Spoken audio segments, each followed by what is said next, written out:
Kia ora. Welcome to Down to Earth Conversations, where we hear from ordinary people who are helping to bring a bit of heaven down to earth. I'm Andy Dixon. It's good to have you here. On Earth. On Earth.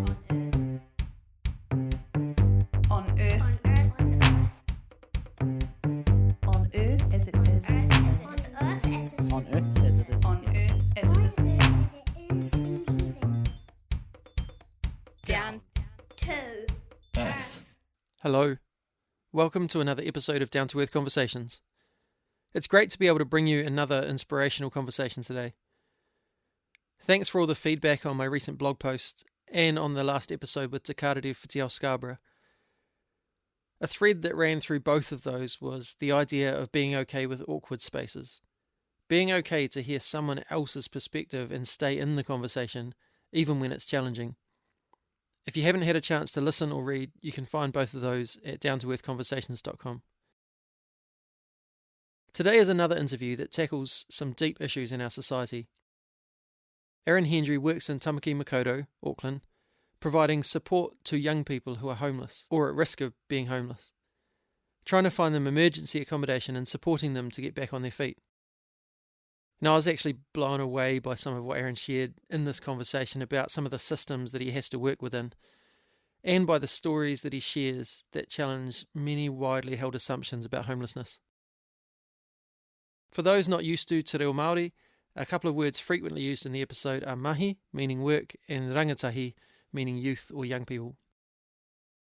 When we recorded, we did have some issues with Aaron's mic up in Auckland, so the sound isn't as good as usual, but I didn't want to deprive you of this conversation for the sake of a few drop words and a few glitches, because this really is a rich conversation, and I'm sure you'll find it both inspiring and challenging. This is episode 11 of Down to Earth Conversations. Here's Aaron Hendry.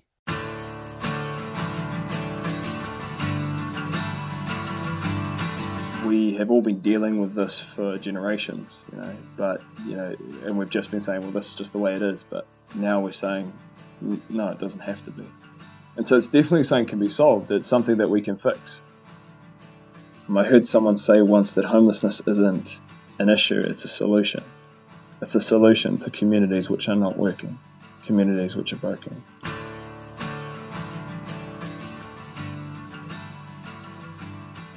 So I'm here today with Aaron Hendry, all the way from Tamaki Makaurau. Kia ora, Aaron.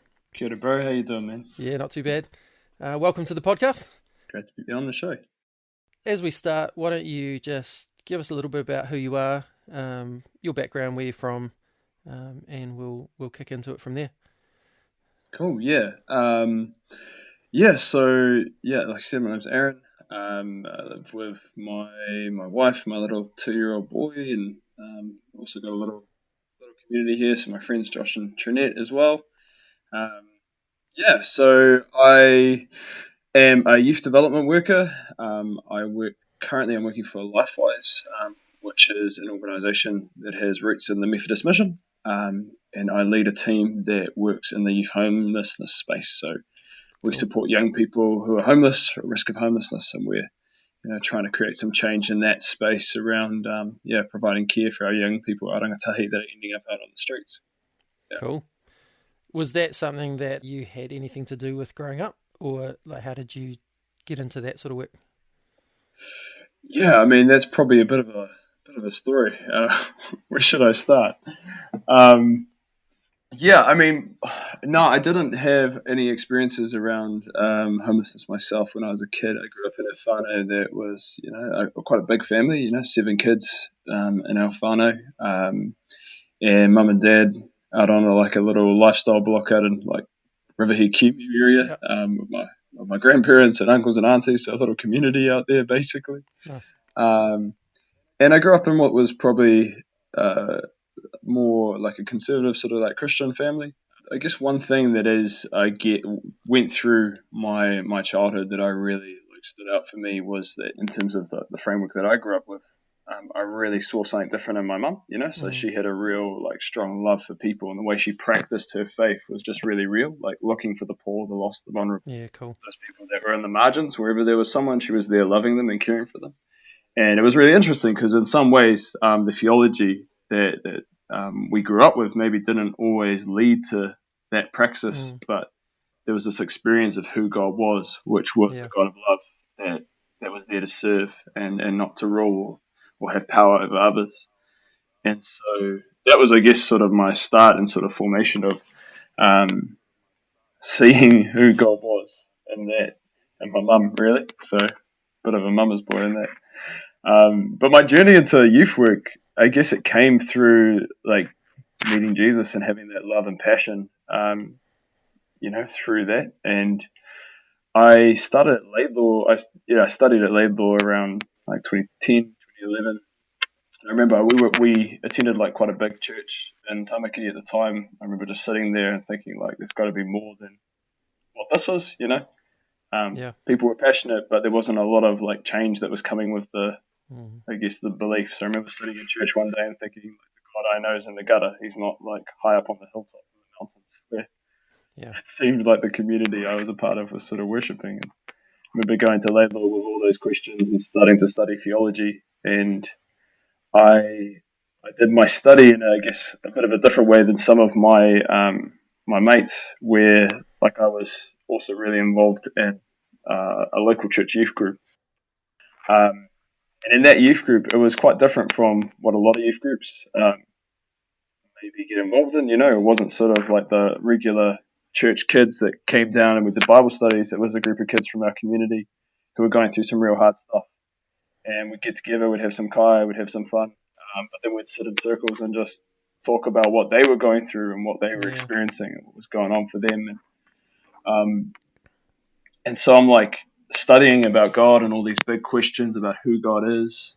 And I remember going through that first year and you're doing this study around, is God good or is God great? And what does that mean? And then going on a Tuesday night to sit with these kids who were, getting abused and, basically homeless, some of them living in overcrowded, damp houses. And, kids would come up and share about like, suicide attempts and like real hard and difficult stuff. And you're like, well, what does it mean for God to be with them in this space? What does it mean to ask all these intellectual questions about who God is, and then be faced with this just raw and real suffering? Like, if it doesn't mean anything for these guys here, if it doesn't change something for them, then what's the point of all this? So I think that was quite formational for me as I'm starting to ask these questions and really wrestle with, I guess the theology behind it. I was really challenged to say, well, it's got to be relevant here, If this whole story about God coming to earth and becoming human and becoming one of us and joining us here doesn't mean something for this young man who is getting beaten up at home, has got no one, and he's here at church tonight, but he's going home to that environment. Like what does that mean?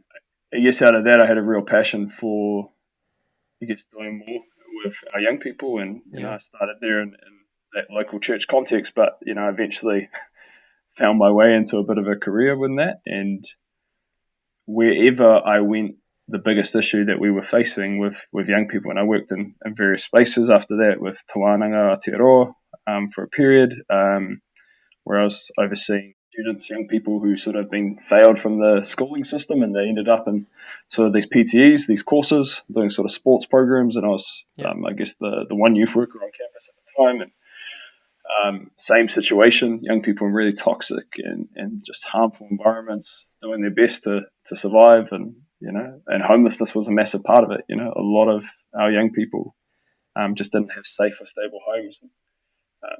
So from there I went into Youthline and did the same mahi there as well. And that theme of instability and homelessness has been like a massive one throughout my whole career. So I guess that was the short answer of how I got into it all along. I mean, hearing you talking about sitting in that circle at that youth group, it sounds so foreign from what a lot of church experiences are like.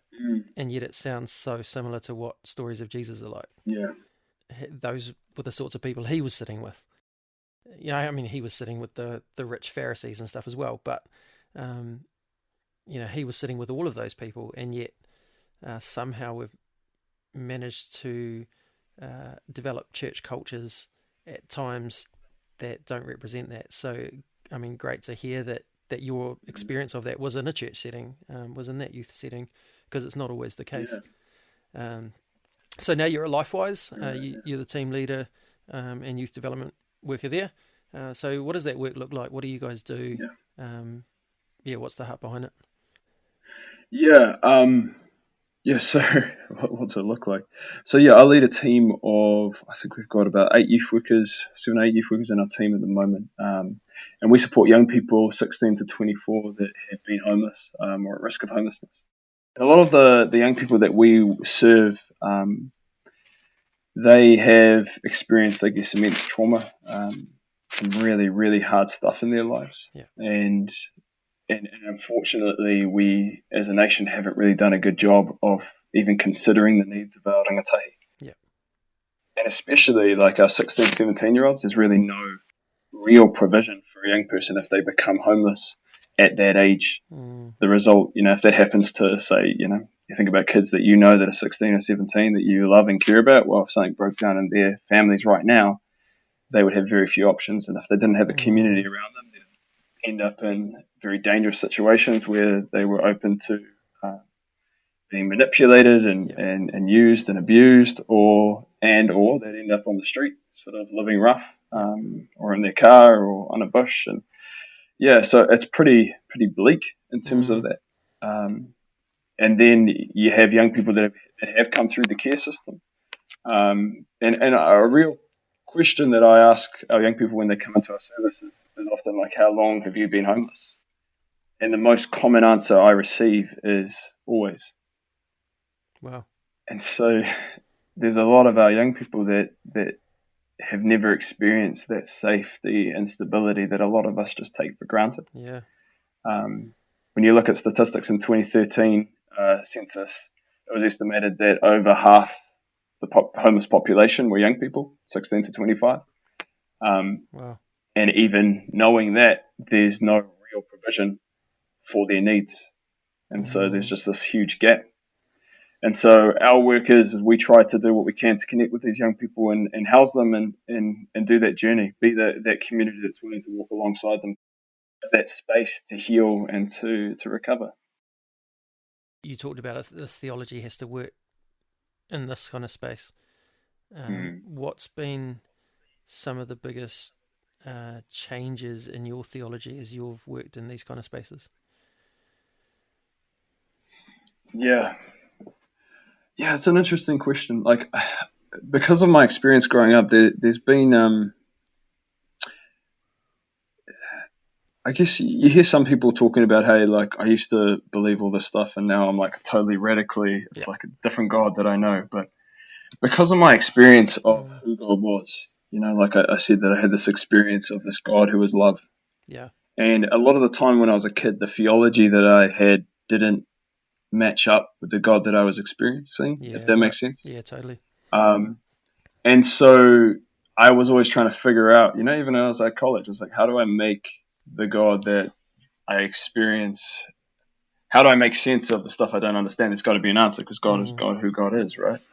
But as I have, I guess, done the work that I've been doing and just followed God into that, some of that theology that I had held in the past has fallen away. And I feel like God's just become more who she is, if that makes sense. And in terms of, those changes, I guess I did grow up with this real belief around, the goal was to get people into heaven, like we got to win the souls and evangelize and bring people into this relationship with Jesus so that they can be saved. And that was really important.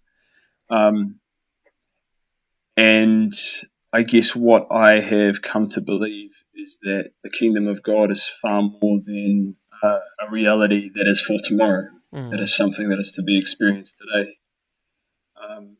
And that when I see the gospel, when I look at the gospel, which in the gospel that Jesus preached it's the good news that he is Lord and that his kingdom has come to earth and that it's breaking through into our reality today.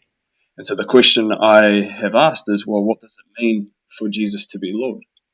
What does it mean for the divine to be Lord of this world and for the divine's dream to become reality in our midst, in our communities, in our very lives?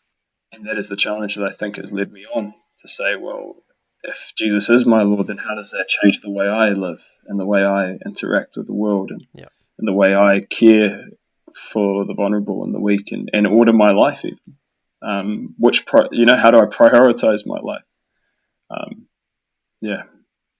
I'm going to throw some classic stereotypes at you now, and Go for it. things that I've heard. Well, things that I've said myself, to be 100% honest. Things that I've heard mainly from middle and upper class white people, Mm. and you just respond to the statement, whatever your thoughts are around that. So the first one is just anything that's prefaced with if they just got off their bums and got a job. Yeah, I mean that's a common thing, and that comes from misunderstanding, I think. So, in my context, when I grew up, I used to think that. So I clearly remember listening to News Talk ZB and people talking about homeless people and beggars, and thinking, man, there's no excuse. And I was sitting in Henderson. I don't know if anyone knows West Auckland, Henderson. We've got a lot of our street whānau living down there. I remember sitting in there and thinking, there's no excuse for anyone to be homeless in this country. We've got an amazing social welfare system. If you're homeless, it's because you want to be. So just toughen up, I believed that for a long time. Until I started to actually get to know the people that I had a lot of opinions about. And I started to hear their stories and learn about their experiences. And actually, the thing that really shifted this for me was another example, actually, is I remember actually doing with our youth group, doing one of those like random church quizzes where you're like, what's your spiritual gift? And one of the questions was, do you have a passion for homeless people? And I was like, cross that out. I was like, nah, not at all. Anyway, several years later, like I end up down on Queen Street without a job, busking. I play piano, accordion, random instrument, I know. And I had no other means to sort of eat. So I did that. I was down there like 5 a.m. till 5 at night, just playing to earn what I needed. And anyway, down there, I ended up getting to know a lot of the street community. And I remember like standing and listening to the story of this young man who just opened up and shared with me his experience. And his experience was nothing like what I'd been taught it was. He told me about a story of being ostracized from his family, of a family that don't care about him and have kicked him out for things that have happened in his life, of moving to Auckland to be with his girlfriend and that breaking down and her kicking him out and burning all of his papers that identify him, of not being able to afford the documents to then be able to go to WINS to be able to get on a benefit, of trying really hard to get a job and going into the library in Auckland and looking for jobs and begging until he could get enough to buy a phone, to waking up with a piece of glass at his neck and getting robbed of that phone that he'd spent ages trying to earn the money to, so he could be contactable for employers. This kid didn't want to be there. He wasn't too old. He was maybe 19, and he was doing all he could to get off the street, but he didn't have any support. And I remember sitting there and he told me about how, he'd started to use drugs, but he was really trying to get off it. But he said, the nights are just really cold and I just need something to numb it. And I was like, man, I can't judge you anymore. I've never been in that situation where actually drugs was the thing that could help me survive. Where actually my life was in such a hard space that it was how I was getting through. And so sometimes we look at people and we judge them and we think, hey, like, you just need to try harder. You just need to do this, you do that. But, we've never walked a mile or even a moment in their shoes. There's a saying that sort of I've come to live by, which is to listen is to love. That as we listen to people, as we encounter one another through each other's stories, that we can, we truly become connected with one another. We truly hear one another and experience who each other are. And I think that's something that's really important, that if that's your view, that you just think, hey, it's going to be solved by them just getting up and getting a job. I mean, I encourage you to go and listen to their stories, listen to the stories of the people that you're judging. And it's a lot it's always a lot more complex Mm. than what we expect. Mm. I've also seen that a lot of our vulnerable that are on the street have disabilities, are mentally unwell, um, have long and intensive histories of trauma where they've been abused and neglected for most of their lives. And, you know, the sort of harm that has happened to some of our people, it doesn't get healed overnight. It takes a lot of work, people being willing to walk alongside you and love you and care for you and give you that safety until it can happen. So, yeah, it's not as easy as just getting up and getting on. Yeah. Yeah, and that feeds quite well into the next one, which is that people who are homeless because they care more about drugs and alcohol than they care about finding a home. Yeah. What would you say to that? Yeah, I guess it's a common myth. And sometimes it's perpetuated by people when you just speak to them on the street, because if you speak to some people on the street, they're like, yeah, I want to be here, that's awesome. But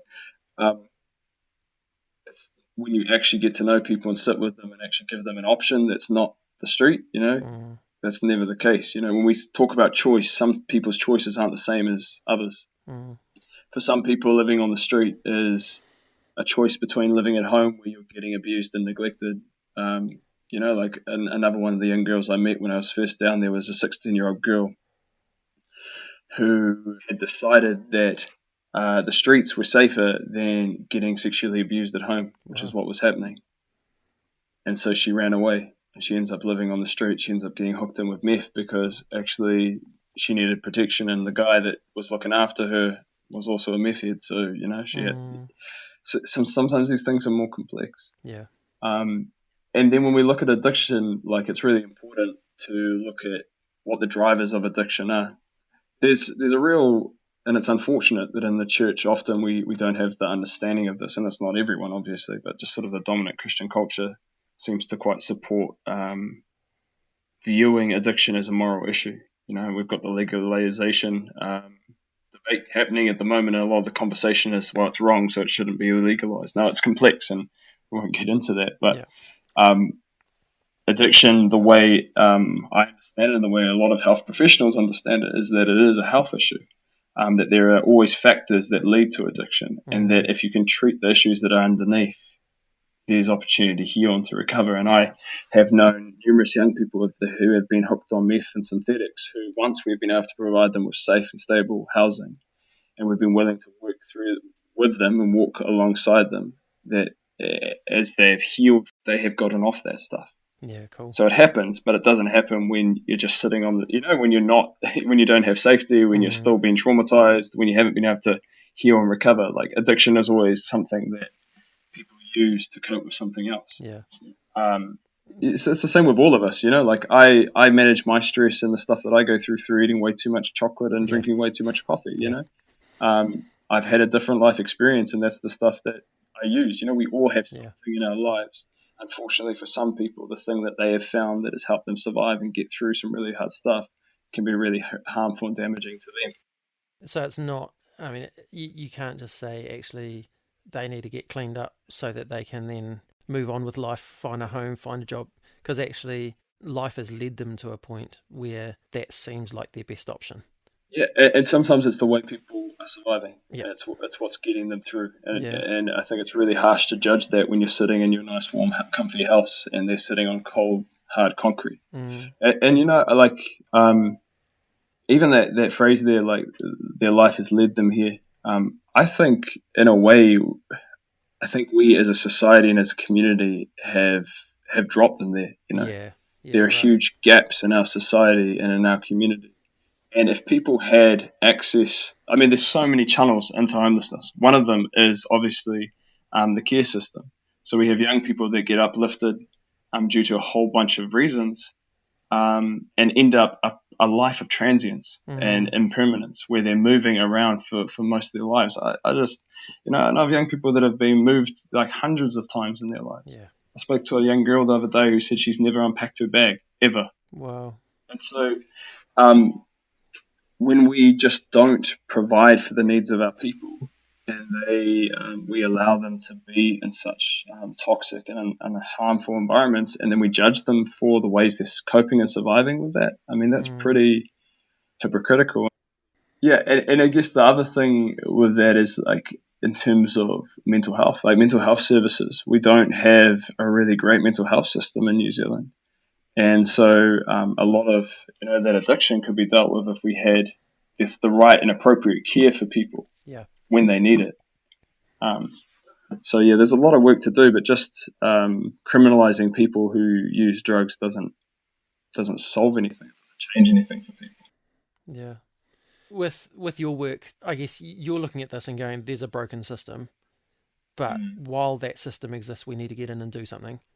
On the other side of things, your LifeWise is part of a group of like-minded organisations, the Youth Homelessness Collective, and that seems, correct me if I'm wrong, but that seems to be people who are looking at both how can we support these rangatahi, but also what can we do to change the system. Yeah. Is that something that is possible?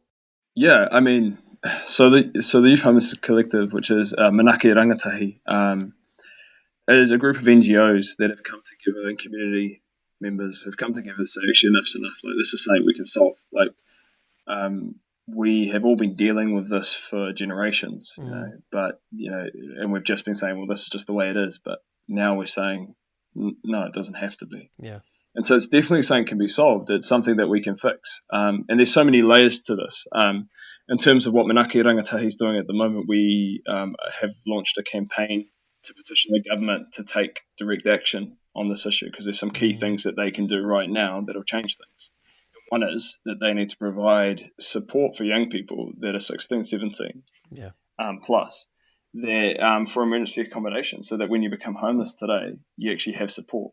Because, with this brilliant COVID-19 response that happened, young people were left out in the dark again.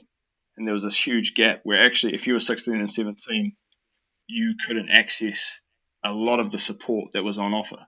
So is that because they were supposed to be getting support from their whānau? Like, is that how the law is at the moment? This is one of the great oversights. So the issue that young people's voices are just not in these spaces. So the government's created a benefit. It happened years ago under the national government, called the Youth Services. And basically, it's designed for young people who have become homeless. So it's a specific benefit for 16 to 17-year-olds who can't access support through Aotearoa Tamariki because they're too old, but they can still get a benefit and get some support. It's basically a benefit for homeless young people. However, when that benefit was created, there was no thought around where these kids were going to live. Right. And so there's been no accommodation, no sort of planning or strategic planning for young people that become homeless at 16 to 17. So, it's a huge, a massive oversight. It's a massive gap. And why has it happened? Who knows? Is it because young people don't vote, so their voice can't be heard? Maybe. I tend to think that there's a huge amount of stigma that's associated with our young people. That often we look at young people and we think they're just spoiled or they're brats, so they just need to, get some discipline and go home. And I've heard that from people a lot when they've come in contact with our work. And it just misunderstands what's happening for our young people. It misunderstands that actually you're telling them to go home to homes where people either don't want them, or they're unsafe, or their families are homeless. I know some kids whose families have been homeless for generations. Wow. And so they've grown up in that. And so the issues facing our community are so much more complex than people want to take note of.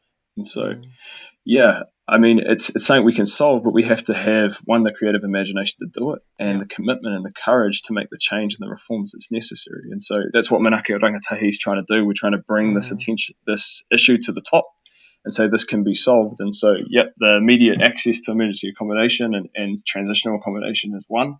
But we're also asking that a strategic plan is created, which we're willing to work on and be a part of, and we already started some of that work to actually make sure that all the pipelines that lead into homelessness are closed, and that there's legislation that basically says that government agencies and those who are funded by them cannot exit young people into homelessness, because that happens today.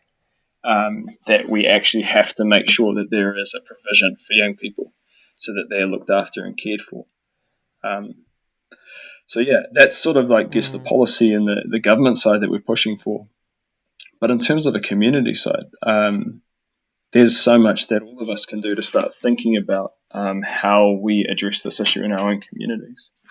And, you know, I guess where this journey really started for me was that time on the street, and which I've mentioned, where I was down there busking. And I remember walking down those streets. Often you'd have the evangelists that come out and preaching and handing out tracts. And I just remember thinking, hey, like, in a world where the church exists, homelessness shouldn't. And I think about how we have organized ourselves as communities, both within the church and outside. And I think that actually the way we have organized ourselves as human beings is just not working. I heard someone say once that homelessness isn't an issue, it's a solution. It's a solution to communities which are not working, communities which are broken. And so the real problem that we need to solve is our communities. We need to look at how we organize ourselves and how we take care of one another. And that actually that kid on the street isn't just someone's kid or a nuisance or an annoyance. Actually, he's our kid. You know, she's our kid. You know, we belong to one another. We have a commitment to one another. And this is something that I think the church has the narrative to be a part of shifting. If we choose to really accept the radical call of the gospel, is that the good news is that God's kingdom has come and that we don't have to live under the reign of Caesar and empire, that we can truly embrace this divine dream of what our world could look like. And I often ask the question, what would it look like if we committed ourselves to this dream? How would we organize our communities if we were really committed to seeing each other as family, as brothers and sisters, regardless of whether we shared the same faith, but as, you know, human beings that are on this planet, and we're called to serve one another.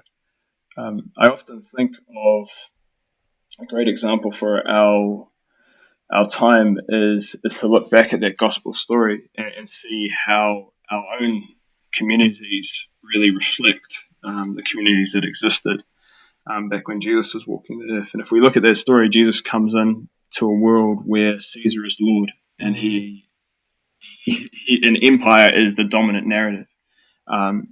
Jesus was more than just some preacher going around telling people to follow God. He was a radical and a revolutionary. He was a brown Jewish man in a world where Jews were completely pushed under, oppressed, beaten down by the power and the might of Rome. And the Jewish people were crying out for a revolution, right? They're crying out for freedom. They're crying out to be free from this oppression that they were experiencing. And Jesus starts to come in and say, actually, the way that you are living this isn't right. He critiques that system. He critiques the way people are treating each other. He calls people to love one another. And this is the heart of his message. Love God and love others. And how do we love God? We do that by loving others. And he shows a different way. And where the empire uses coercive force and power and brutality, Jesus uses love, and they kill him for it. And yet the community that grows up as a result of Jesus' movement is a community that is known for their love for one another and for their love for others. I remember this interesting story where a priest of a different religion writes to his peer and says, hey, we need to start looking after the sick and the elderly, because those Christians are taking all our people because they're looking after them better than we are. And so the church had this I guess, radical belief that the core of their community was love for neighbor. And that is how they loved God. And so they reorganized their community. And so even though Caesar was all about division and about power and about might, they created a radical inclusivity where everyone could be a part of that, and everyone was looked after and fed and housed and cared for in a way that just wasn't happening. So if we took that vision and we imagined that today, what would that look like? We live in a culture where we have our own gods. Instead of Caesar, we have radical individualism and consumerism. We're taught that to be human is to be an individual consumer. Yeah. And so we live in our isolated individual houses and our individual communities and our individual churches and hear individual messages on Sunday and then go away and try to apply it to our individual lives. In a way, sometimes I think the way we've organized ourselves is not too dissimilar to the gods of our age. Yet, if our Lord really is Jesus, then what does that mean for how we should organize our communities? And what should that mean for how we prioritize the way that we live and what we care about? And I think that we find Jesus calling us always to the margins. He calls us to the least and to the lost. And he says, that's where I am and that's where we're called to be. And so to follow Jesus is to lay down our own privilege. It is to lay down our own comfort and security and to follow him into the gutter where people are hurting and where people are suffering and to join God there in service and sacrifice. Bro, you basically just summed up the heart of this whole podcast. Yeah, totally loving what you're saying there and toe talk with that. And I think that is the heart of this podcast, that it's about going, what would it look like if faith was actually an active, everyday thing, dealing with the ordinary and not just waiting for this magic supernatural thing to happen and suddenly we're all different. So yeah, no, just so stoked with the heart that you bring to all of this. Tell us a bit about When Lambs Are Silent. What is it and where did that come from? Yeah, When Lambs Are Silent, that came from listening to way too much talkback radio. I remember listening to these talkback hosts who, once again, were making commentary on people that I knew, if you know what I mean. Like, talking about people on the benefit, talking about homeless people, talking about teenagers and speaking about them in a way that just was not true to the people that I know and love and who are my friends and that I walk alongside in my everyday. And I wanted to create a space where their voices could be honoured, where I guess we could share stories that were, from people that are walking on the front lines who could offer a different perspective, and also from people experiencing stuff themselves, and they could share their own thoughts and feelings and heart. And so I wanted to create a space where, like we said, our tag is to listen is to love, where we could encourage a space where we listen to one another rather than just judging or attacking one another, and where hopefully through encountering one another we could love each other. And so it's not necessarily designed to be a space where you're going to agree with everything or each perspective. I don't always agree with everyone's conclusions and perspectives on the space, but it's about saying, actually, when I listen to you, I learn to love you a lot better than when I stand away from you and I throw stones at you. So it started off as a blog, and so I did a bit of writing there and tried to get as many people engaged on it as possible, sharing their own stories. We just recently, over lockdown, started a podcast as well, where we're starting to have some of those conversations as coming from that. And if you're listening to this, I would totally recommend going and finding that and listening to it. The What If series that you've been doing, I think is so powerful. The what could, like, coming out of the lockdown, what could things look like if we actually made change? And I mean, it just flows on from the heart of everything you've said today. But just totally go and listen to that, people. A lot of thoughts and ideas from that you won't hear in a lot of typical Christian settings, and that's a good thing. Because it challenges us, it stretches us, it grows us, and like Aaron's saying, you don't have to agree with everything, but at least enter the conversation, because if we're not in the conversation, we can't really do anything. But if we're in the conversation, then we can figure out, okay, what is it that God wants me to do in this space? So go check it out. We'll put some links in the show notes of the episode. But why don't you tell us a little bit of where we can find that, Aaron? So We have a Facebook page, When Lambs Are Silent, so you can go there and we just share everything up on there. But otherwise, if you go to I guess if you just Google When Lambs Are Silent, the podcast, you also find that in sort of Google. Cool. But probably the Facebook page, give that a like. That's probably the best way to. Yeah, awesome. And also, how can people support what you guys are doing with LifeWise and with Youth Homelessness Collective? Yeah, so if you want to support our petition and help us end youth homelessness, then you can once again like us on Facebook. It's the Youth Homelessness Collective, Manake Rangatahi on Facebook. We have a petition going, which you can find at End Youth Homelessness on Action Station. So just type that into Google, and you'll find that.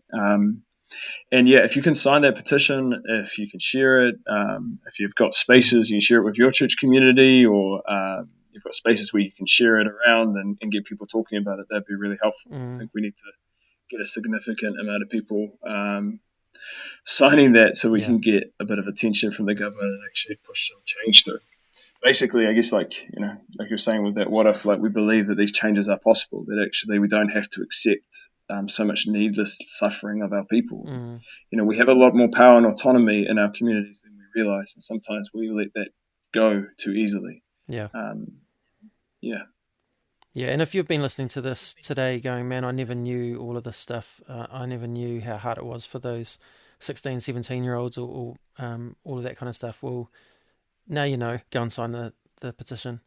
I totally encourage that, and I'll make sure that's in the show notes and post that on Facebook and stuff as well. I think it's already on my Facebook page, but awesome. save your scrolling back. I'll do it again. So yeah, bro, thank you so much for your time today. Thank you for the heart that you bring to your mahi, that just really demonstrates this God who is love that you talk about. And in doing that, thanks for helping bring a bit of heaven down to earth. Thanks, brother.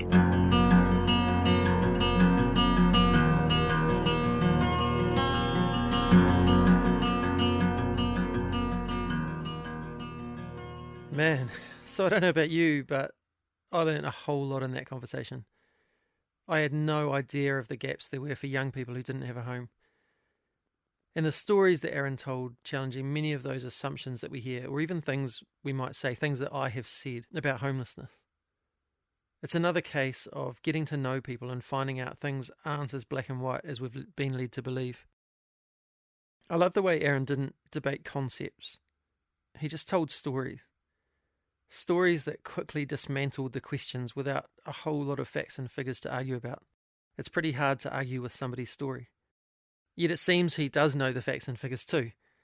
Ultimately, I absolutely love what drives him to this work is his understanding of the gospel story, the good news that God's kingdom, otherwise known as heaven, is breaking into our spaces, if only we would notice and partner with God to bring a bit of heaven down to earth.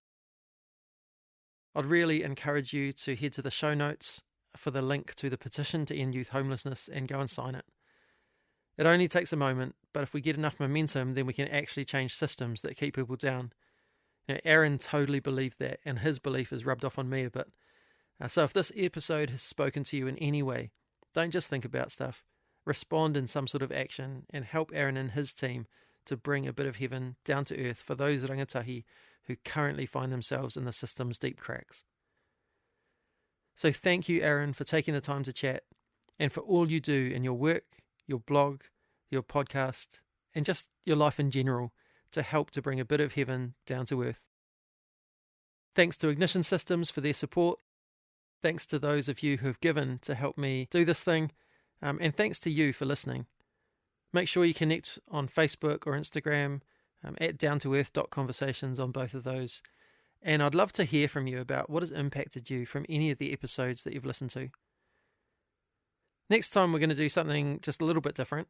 Spanky Moore is a university chaplain, an ordained Anglican minister, a co-host of the podcast 21 Elephants, alongside his good friend Scotty Reeve, as well as being a former radio host and punk muso. So I went to hang out with Spanky for an evening and let him take over the podcast for the night, digging into my life, what drives me and how that's outplayed, and how I see spaces in my own life where I'm bringing a bit of heaven down to earth. It was a whole lot of fun, so join us next time for the Down to Earth Conversations Spanky Moore Takeover Edition. Until then, Me inoi tātou. E tō mātou matua i te rangi, kia tapu tō ingoa, kia tau mai tō rangatiratanga, kia mea te tau e pai ai ki runga ki te whenua, kia rite anō ki tō te rangi. Humai kia mātou ai nei, he taro mā mātou mō tēnei rā.